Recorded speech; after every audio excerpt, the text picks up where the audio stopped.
Tagad mēs esam ekspozīcijas daļā, kura stāsta par ēdināšanas tradīcijām Aleksandra Augstuma slimnīcā, par mūsu vēsturi, vēl neseno arī padomju laikā, un arī par problēmām, kas saistīts ir ar ēdināšanu vai ēšanu, kur ēšanas traucējumi ir viena no psihiatrijas diagnozēm. Atskatoties vēsturē, mēs redzam, ka pirmajos statūtos vēl Oto Hūna vadībā ir pievērsta uzmanība tam, kā ēdināt cilvēkus šajā iestādē. Un tur arī interesanti te ir teikts, ka, piemēram, uzturam ir jābūt atbilstoši slimības pakāpei, vārgajiem ir jāsaņem bagātīga un viegli sātīga barība, trakojošajiem indivīdiem ir jābūt vairāk kalsniem, tādēļ viņu barību nosaka ārsts. Slimnieks pārsvarā baro ar griķiem un piena ēdieniem, gaļa un dārzeņi tiek pasniegt maz vai nemaz, jo tie traucē viņu izārstēšanu. Nav ļauts ņemt līdzi un lietot alkoholiskus dzērienus.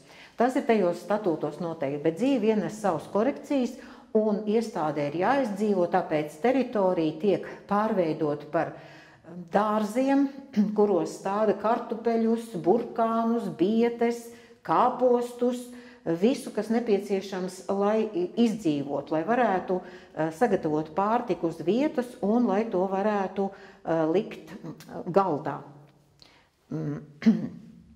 Tas, ko gribās tad vēl pieminēt no vēstures un no Oto Hūna atskaites, piemēram, 1826. gada 3. ceturksnī Aleksandra Augstuma dārzā tika ievākti 142 pūri kartupeļu, 15 pūri kāļu, 46 pūri biešu, 28 pūri pastinaku, 26 pūri burkānu un 122 šoki kāpostu.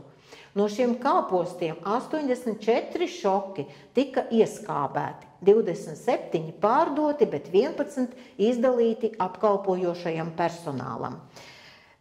Tādi interesantas mērvienības, nosaukumi, mēs, protams, daudz pat nezinām, cik tā mērvienība ir liela bijusi, tāpēc mēs šeit uz sienas augšā esam uzrakstījuši to, lai jau var salīdzināt un saprast, ka viens puts tie ir 16 kg, viens stops tas ir 1,275 litri, viens pūrs 48 kg, viena mārciņa 400 grami, viena lote 13 grami, un tas šoks, kā te tika pieminēts, ir 60 gabali.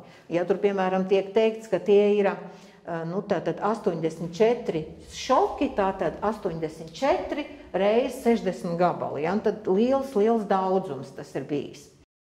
Buduls, kas ir Sarkankalna slimnīcas direktors, pētījis un rakstījis par savu slimnīcu vienā tajā savā grāmatā par Sarkankalna slimnīcas vēsturi, saka par šo iestādi, par mūsu iestādi, ka te ir bijis sākotnēji paredzēts izsniegt ēdienu tikai vienu reizi dienā, laikā starp 1. aprīli un 1. septembri, 11.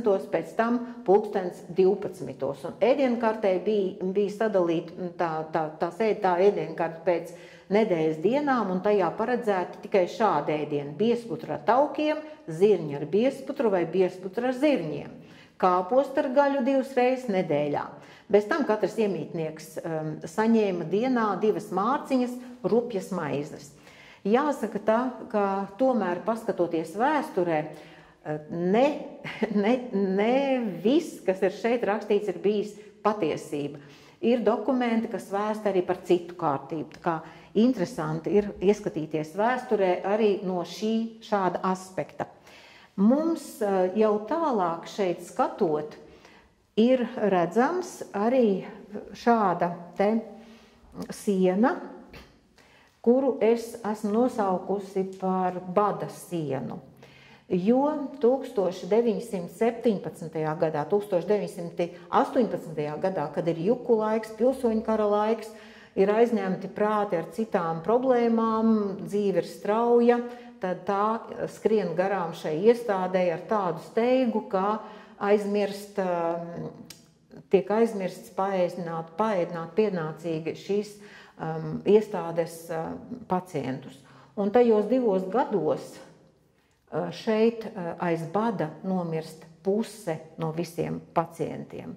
Tāds ļoti traģisks laiks, un šī ir piemiņas siena, ko esam nosaukuši par bada sienu.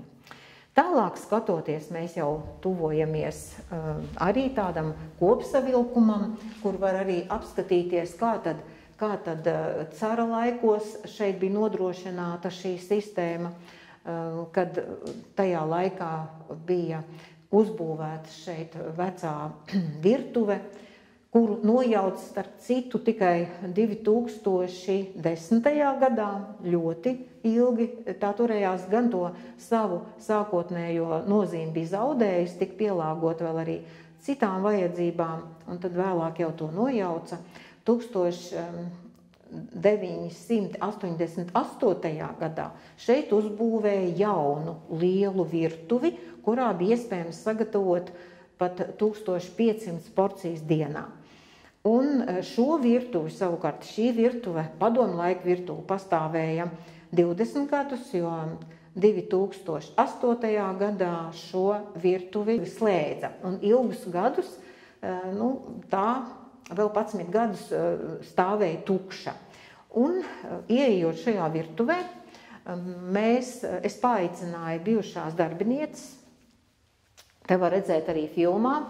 Filmā ir arī, protams, skaņa, bet, lai netraucētu stāstījumu, es skaņu esmu nogriezusi, kur 2 bijušās darbinieces stāsta par to, kā tur ir strādājuši, kur kas ir atradies, kur kas ir gatavots, cik lielā mērā, kad sākuši darbu, kā cīnījušies ar prusakiem un visādām nelaimēm, ar brantu, tāda sēne, kas bija šīs virtuves sienās. Un mēs tur tā ejam pa to virtuvi, ejam un aizejam līdz lielajai krāsnī, kur ir tādas 2 durtiņas.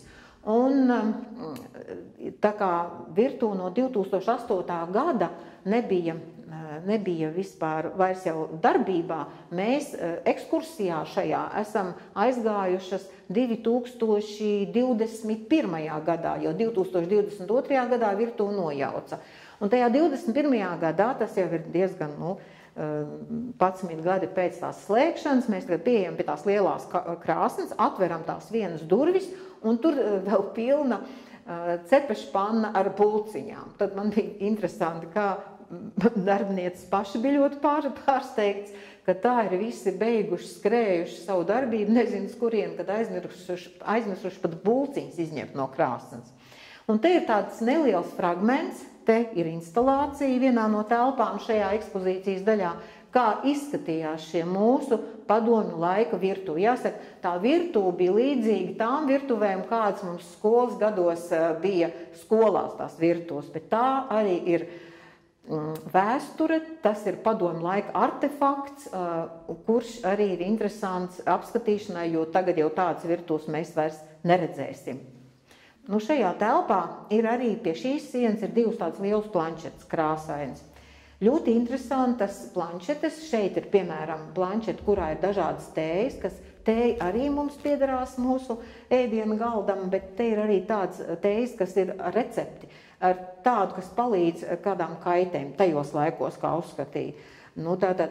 Tātad violīšu eliksīrs pret depresiju, pret nervu sāpēm tēja, piemēram, šeit ir pret suņu kodienu, atmiņas uzlabošanai, vērmeļu uzlējums ir bijis labs, kas uzlabo atmiņu un pastiprina prātu. Nervus stiprinoša tēja ir jāņem līdzīgās daļās baldriāna sakne, kumelīšu ziedi, un tad jāplēj ar verdošu ūdeni, jānostādina un dzer siltu. Arī tajos laikos tāds arī reizē tējas bijuši interesants, kas palīdzējušas ir cilvēkiem. Tad šeit, šajā pusītē, mēs redzam sēnes. Tas ir ar humoru, te mušmira un Ziemassvētku veču tērps, ka varbūt tas ir noskatīts dizainā no šīs mušmiras krāšņuma. Vairāk tā, tas ir domāts kā joks, bet šeit ir arī viena sēne, tā ir halucigēnā sēne, kāda arī ir Latvijā. Bet te mēs neaicinām no šīs sēnes gatavot ēdienu. Nē, Šeit mēs gribam parādīt šo sēni tāpēc, lai būtu iespēja pastāstīt par to, ka tagad sēņu pasauli tiek ļoti cītīgi pētīt, īpaši šīs sēnes, un tur ir tādas vielas, kuras iespējams kļūs par lielisku izēvielu labām, efektīvām psihiatriskajām zālēm. Tāpēc mēs parādām šo sēni šeit. Un tad ir vēl šeit tāda planšete, kurā ir superprodukti psihes veselībai, produkti, kuros ir daudz antioksidanti, noderīgas vielas, prāta, smadzeņu darbības uzlabošanai. Un viss ir it kā skaidrs, viss te priecājas arī par to, ka šokolāde ir, jo šokolāde rada tādu laimes un apmierinājumu sajūtu, un kā ir teicis arī Čārls Šulcs, taču mazumiņš šokolādes šad un tad nevienam nav nodarījis pāri. Tad tas ir tāds stimulējošs. Bet vienmēr mums ir diskusijas par šo daļu, kur te tā glāze ir sarkanvīna. Par to, ka sarkanvīnā ir antioksidanti, jau strīdu nav. Bet tā problēma jau ir tāda, ka pie tās vienas glāzītes mēs nespējam bieži vien apstāties. Un tad jau tās vairs nav zāles, tad jau tas vairs nav atbalsts, tad jau tas ir kaitējums, kas veicina atkarības.